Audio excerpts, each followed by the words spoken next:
കണ്ണാടിയിലൂടെ കേരളീയ ദർശൻ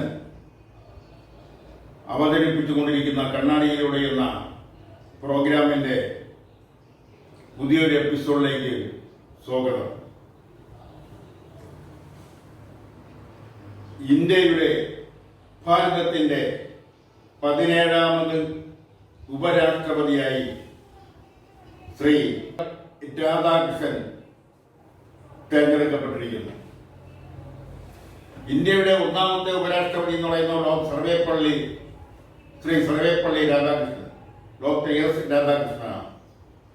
17ാമത്തെ ഉപരാഷ്ട്രപതിയായിട്ടാണ് ശ്രീ CP രാധാകൃഷ്ണൻ തെരഞ്ഞെടുക്കപ്പെട്ടിരിക്കുന്നത്. ഭരണകക്ഷിയായ NDAയുടെ സ്ഥാനാർത്ഥിയായിരുന്നു ശ്രീ രാധാകൃഷ്ണൻ. അദ്ദേഹത്തിന് 452 വോട്ടും പ്രതിപക്ഷ പാർട്ടികളുടെ മുന്നണിയായ ഇന്ത്യ മുന്നണിയുടെ സ്ഥാനാർത്ഥിക്ക് 300 വോട്ടുമാണ് ലഭിച്ചത്. ഈ 311 വോട്ട് ലഭിക്കേണ്ടിടത്താണ് അവർക്ക് 300 വോട്ട് ലഭിച്ചത്. അവരിൽ നിന്നും 11 വോട്ട് ചോർന്നുപോയി. ആ 11 വോട്ട് NDAയുടെ സ്ഥാനാർത്ഥിയായ ശ്രീ രാധാകൃഷ്ണന് ലഭിച്ചു. അപ്പോൾ ഇന്ത്യ മുന്നണിയിൽ ഐക്യം ഇല്ല, ഐക്യത്തിന്റെ തകരാറുണ്ട് എന്ന് വളരെ വ്യക്തമായി ഇപ്പോൾ തെളിഞ്ഞിരിക്കുകയാണ്. ആ ഉപരാഷ്ട്രപതിക്ക് അദ്ദേഹം തന്റെ 16ാമത്തെ വയസ്സിൽ RSSൽ ചേർന്ന് പൊതുപ്രവർത്തനം ആരംഭിച്ച ആളാണ്. ഇന്നും ആ RSS സംഘപരിവാറിന്റെ പശ്ചാത്തലമുള്ള ഒരു നേതാവാണ് ശ്രീ രാധാകൃഷ്ണൻ എന്ന കാര്യത്തിലൊന്നും ആർക്കും അഭിപ്രായ ഭിന്നതയില്ല. എന്തായാലും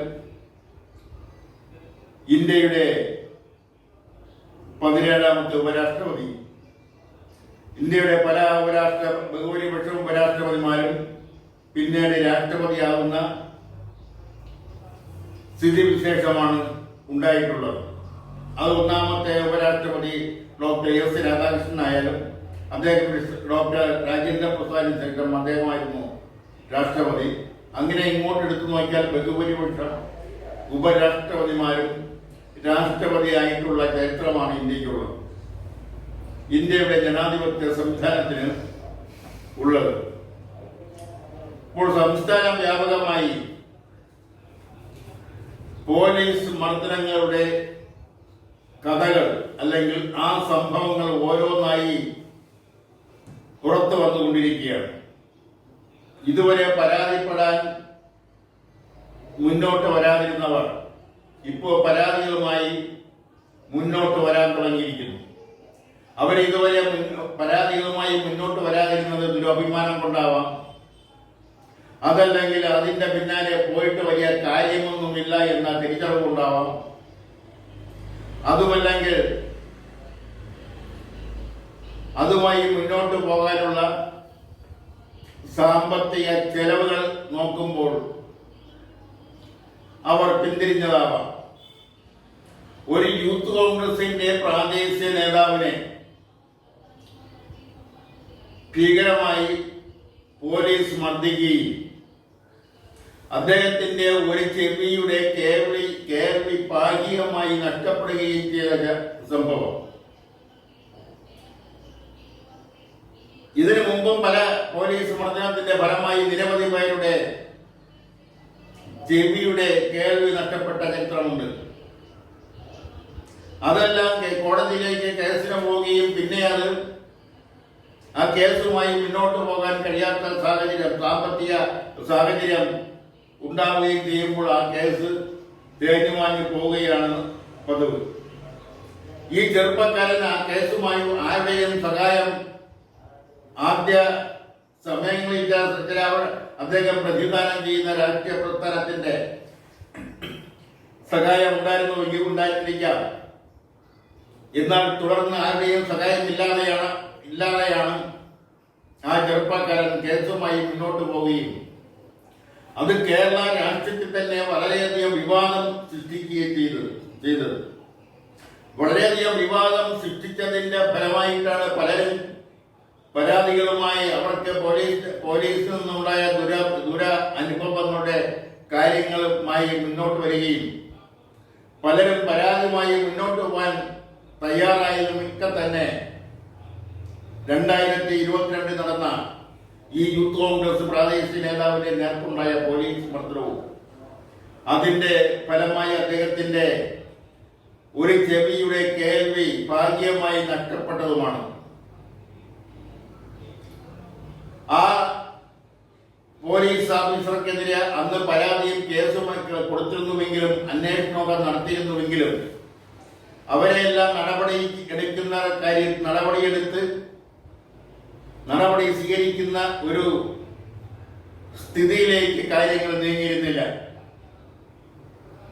ഇപ്പോഴും പോലീസ് അതിൻ്റെതായ സ്വഭാവം പല കാര്യങ്ങളിലും കാണിക്കുന്നുണ്ട്. ഇവിടെയാണ് ജസ്റ്റിസ് NN മുള്ളയുടെ അദ്ദേഹത്തിന്റെ റിപ്പോർട്ട് പ്രസക്തമാവുന്നത്. കേരളത്തിലെ പോലീസ് സേനയെ കുറിച്ചുള്ള അവരുടെ സ്വഭാവത്തെക്കുറിച്ച്, അവരുടെ പ്രവർത്തനത്തെക്കുറിച്ച്, അവരുടെ ജനങ്ങളോട് പെരുമാറുന്ന രീതിയെക്കുറിച്ച്, അവർ കേസുകൾ കൈകാര്യം ചെയ്യുന്ന രീതിയെക്കുറിച്ച്, അവർ സാധാരണക്കാരോട് പെരുമാറുന്ന രീതിയെക്കുറിച്ചെല്ലാം പഠിച്ച് റിപ്പോർട്ട് ചെയ്യുന്നതിന് വേണ്ടി നിയമിച്ച ജസ്റ്റിസ് NN മുള്ള, ആ ജസ്റ്റിസ് NN മുള്ള കമ്മീഷൻ പറയുന്നത് സുസംഘടിതമായ ഒരു വലിയ സംഘം കുറ്റവാളികളുടെ ക്രിമിനലുകളുടെ സംഘമാണ് കേരള പോലീസ് സേനയെന്നാണ്. കേരള പോലീസിലെ 20% പോലീസ് ഉദ്യോഗസ്ഥർ മാത്രമേ സത്യസന്ധമായും മനുഷ്യത്വപരമായും പ്രവർത്തിക്കുന്നവരുള്ളൂ എന്നാണ് ആ റിപ്പോർട്ടിൽ പറയുന്നത്. പതിറ്റാണ്ടുകൾ കഴിഞ്ഞിട്ടും ആ ജസ്റ്റിസ് NN മുള്ളയുടെ കമ്മീഷൻ റിപ്പോർട്ട് ഇന്ന് പ്രസക്തമായി നമ്മുടെ മുന്നിൽ നിൽക്കുന്നു. ഇടതുപക്ഷ സർക്കാർ ഭരിക്കുന്ന ഈ കാലഘട്ടത്തിൽ പോലീസിന്റെ മർദ്ദനമുറകൾ, അതിന്റെ ഭീകരത്വം എത്രത്തോളം ഉണ്ടെന്ന് നേരിട്ട് അനുഭവത്തിലൂടെ ബോധ്യപ്പെട്ട ഒരു മുഖ്യമന്ത്രി കേരളം ഭരിക്കുന്ന ഈ സാഹചര്യത്തിലും പോലീസിന്റെ മർദ്ദനവും അവരുടെ മൂന്നാം മുറയും ഒക്കെ ഇപ്പോഴും തുടരുന്നു. ചില സന്ദർഭങ്ങളിൽ നിന്ന് പുത്തൻ അനുഭവങ്ങളിൽ നിന്നും ഓരോരുത്തരെ പരാതിയുമായി മുന്നോട്ട് വരുമ്പോഴാണ് ജനം വീണ്ടും അതിനെക്കുറിച്ച് ചിന്തിച്ചു തുടങ്ങുന്നത്. അക്കാര്യങ്ങളെ കുറിച്ചെല്ലാം അതാത് സമയത്ത് വേണ്ട നിലയിൽ നടപടിയെടുക്കുകയും ശിക്ഷിക്കുകയും ചെയ്തിരുന്നുവെങ്കിൽ ഈ കാലഘട്ടത്തിൽ എല്ലാം പുരോഗമനപരമായ രീതിയിലാണ് കാര്യങ്ങൾ നടക്കുന്നതെന്ന് നമ്മൾ അവകാശപ്പെടുമ്പോഴും ജീവിതത്തിന്റെ എല്ലാ മേഖലകളും ശാസ്ത്രീയമായ രീതിയിലാണ് മുന്നോട്ട് പോകുന്നത് എന്ന് പറയുമ്പോഴും കുറ്റകൃത്യങ്ങൾ തെളിയിക്കുന്നതിനും കണ്ടുപിടിക്കുന്നതിനും ശാസ്ത്രീയമായ നിരവധി കാര്യങ്ങൾ നമ്മുടെ മുന്നിലുള്ളപ്പോൾ, പോലീസിന്റെ മുന്നിലുള്ളപ്പോൾ അതൊന്നും ഉപയോഗിക്കാതെ പഴയ പോലീസിന്റെ അതേ സ്വഭാവം പ്രാകൃതമായ രീതിയിൽ പ്രതികളോട് പെരുമാറുന്ന രീതി ഇന്നും പോലീസ് തുടരുന്നു എന്നുള്ളതിന് നിരവധി ഉദാഹരണങ്ങൾ ഇപ്പോഴും പുറത്തു വന്നുകൊണ്ടിരിക്കുകയാണ്. ഇതൊരു പുതിയ സംഭവമല്ല. ഇനിയെങ്കിലും അക്കാര്യത്തെക്കുറിച്ച് സർക്കാർ ഗൗരവമായി കാണുകയും പോലീസിന്റെ മനോവീര്യം നിലനിർത്തിക്കൊണ്ട് തന്നെ ആധുനിക അന്വേഷണ രീതികൾ ഉപയോഗപ്പെടുത്തിക്കൊണ്ട് മർദ്ദനങ്ങൾ ഉപേക്ഷിച്ചുകൊണ്ട് ശാസ്ത്രീയമായ രീതിയിലൂടെ കുറ്റങ്ങൾ കണ്ടുപിടിക്കാനും കുറ്റങ്ങൾ തെളിയിക്കാനുള്ള സംവിധാനങ്ങൾ ഇഷ്ടം പോലെ സൗകര്യപ്രദമായ രീതിയിൽ നമ്മുടെ മുന്നിൽ നിലവിലുള്ളപ്പോൾ അത് ഉപയോഗപ്പെടുത്തണമെന്നാണ്. അത് ഉപയോഗപ്പെടുത്തുന്നതിന് വേണ്ടി അവരെ പ്രേരിപ്പിക്കണമെന്നാണ്. അതിന് വിരുദ്ധമായി പ്രവർത്തിക്കുന്നവരുടെ പേരിൽ കർശനമായ നടപടികൾ സ്വീകരിക്കണമെന്നാണ് ഈ അവസരത്തിൽ സർക്കാരിനോട് ആവശ്യപ്പെടാനുള്ളത്. മറ്റൊരു കാര്യം, ഒരു നേതാവ്, ആ നേതാവിന്റെ സംഘടന പേരെന്ന് പറയുന്നത് സമസ്ത മുസാനവറ എന്നാണ്. ആ സമസ്ത മുസാനവറയിലെ ഒരു അംഗമായ ഡോക്ടർ ബഹാവുദ്ദീൻ നബ്ദി ഇവിടെ ഒരു പ്രസ്താവന. ആ പ്രസ്താവന എന്ന് പറയുന്നത് സംസ്ഥാനത്തെ അല്ലെങ്കിൽ ചില മന്ത്രിമാർക്കും MP-മാർക്കും MLA-മാർക്കും ഇൻചാർജ് ഭാര്യമാരുണ്ടെന്നുള്ളതാണ്. MP-മാർക്ക് മാത്രമല്ല, MLA-മാർക്ക് മാത്രമല്ല, ഇതിനൊരു ഗ്രാമപഞ്ചായത്ത് മെമ്പർക്ക് പോലും ഇൻചാർജ് ഭാര്യമാരുണ്ട്, നേതാക്കന്മാർക്കുണ്ട്. അതുപോലെ തന്നെ ഇൻചാർജ് ഭർത്താക്കന്മാരുമുണ്ട്. അവരാണ് കാര്യങ്ങൾ നിശ്ചയിക്കുന്നതും അവരാണ് കാര്യങ്ങളുടെ കിടപ്പ് അനുസരിച്ച് പെരുമാറുന്നതും എല്ലാം. ഇതും ഇന്നും ഇന്നലെയും തുടങ്ങിയതല്ല. ഇതും ജനാധിപത്യത്തിന്റെ ഒരു തെറ്റായ കീഴ്വഴക്കം, തെറ്റായ ഒരു പ്രവണത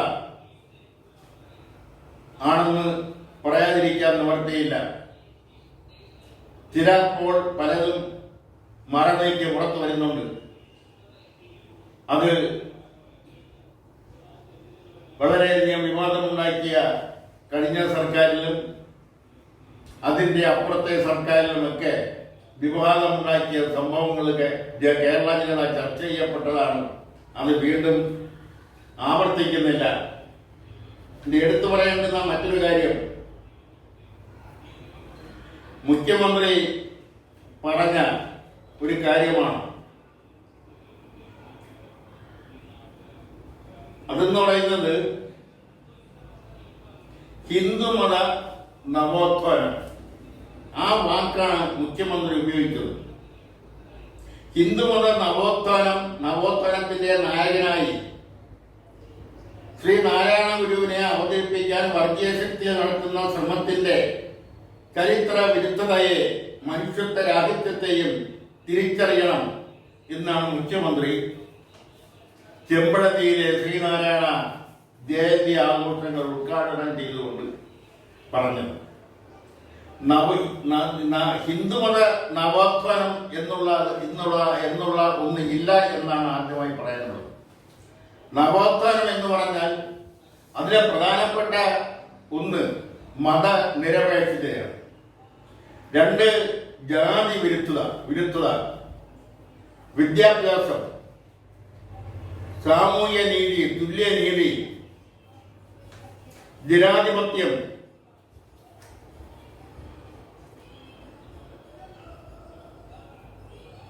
സമത്വം, സാഹോദര്യം, ഇതൊക്കെ ഉൾക്കൊള്ളുന്ന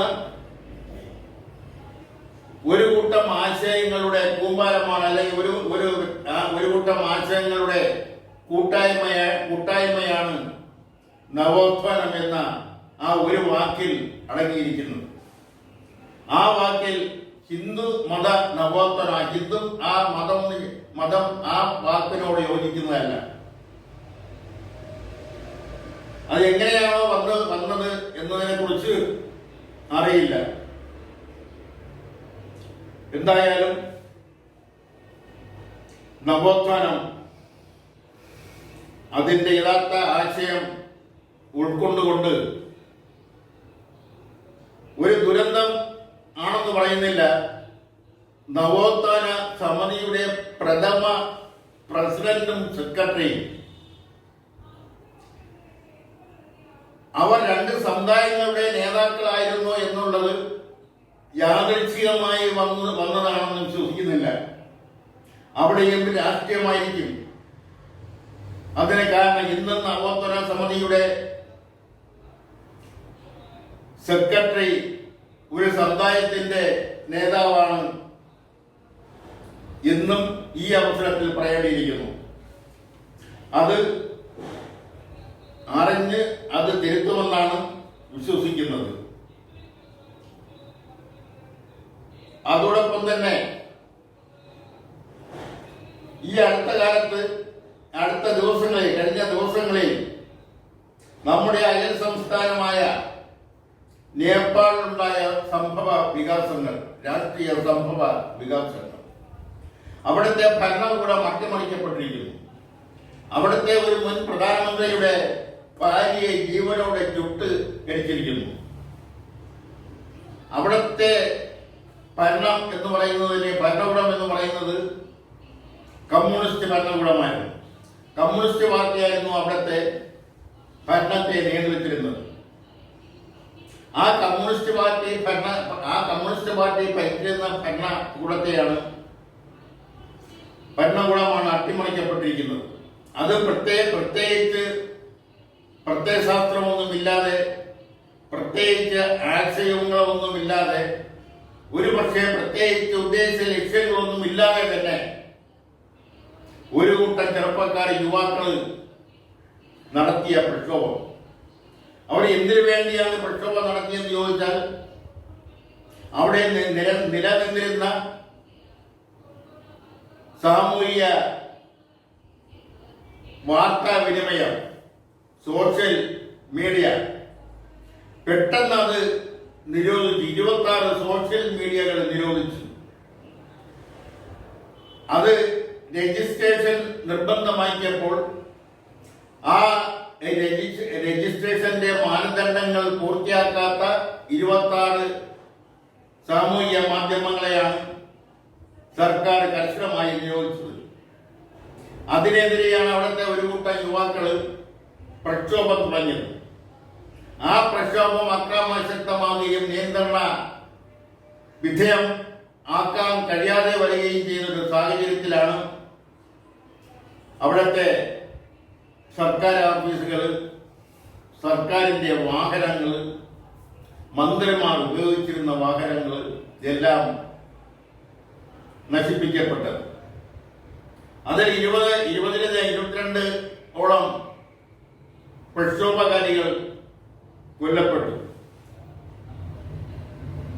അക്കൂട്ടത്തിലാണ് മുൻ പ്രധാനമന്ത്രിയുടെ ഭാര്യയും കൊല്ലപ്പെട്ടത്. അവിടെ പ്രക്ഷോഭത്തിൽ ഇവിടെ സാധാരണ നിലയിലുള്ള കൊല്ലപ്പെടൽ അല്ലായിരുന്നു, അവരെ ജീവനോടെ ചുട്ടുകരിച്ചു കൊലപ്പെടുത്തി എന്നാണ് പുറത്തു വരുന്ന റിപ്പോർട്ടുകൾ പറയുന്നത്.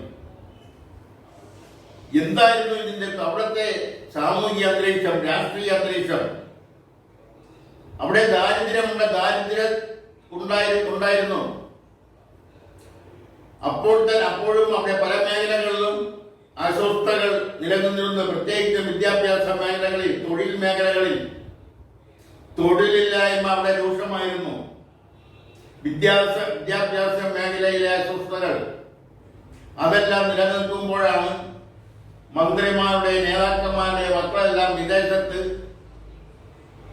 നല്ല സൗകര്യത്തിൽ വിദ്യാഭ്യാസം നടത്തിക്കൊണ്ടിരുന്നത്. ഇതിലെല്ലാം അസ്വസ്ഥരായ യുവാക്കള്, അതൃപ്തരായ യുവാക്കള് അവരാണ് ഈ പ്രക്ഷോഭം നടത്തിയത്.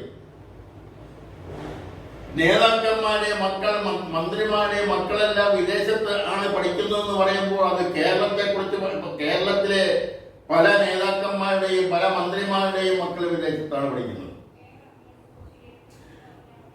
ഇവിടെ വിദ്യാലയങ്ങളിലെ മാനേജ്മെന്റിനെതിരെ സമരം ചെയ്യുമ്പോഴും ഇവിടുത്തെ പല നേതാക്കന്മാരുടെയും മക്കള് മാനേജ്മെന്റ് വിദ്യാലയങ്ങളിൽ, പ്രൊഫഷണൽ സ്ഥാപനങ്ങളിൽ മാനേജ്മെന്റ് സീറ്റുകളിലാണ് പഠിച്ചത്. ഇവിടെ അത് ഇന്നും തുടരുന്നു എന്നുള്ളതാണ്. നേതാക്കന്മാരുടെ മക്കൾ വിദേശത്ത് പഠിക്കുന്നു.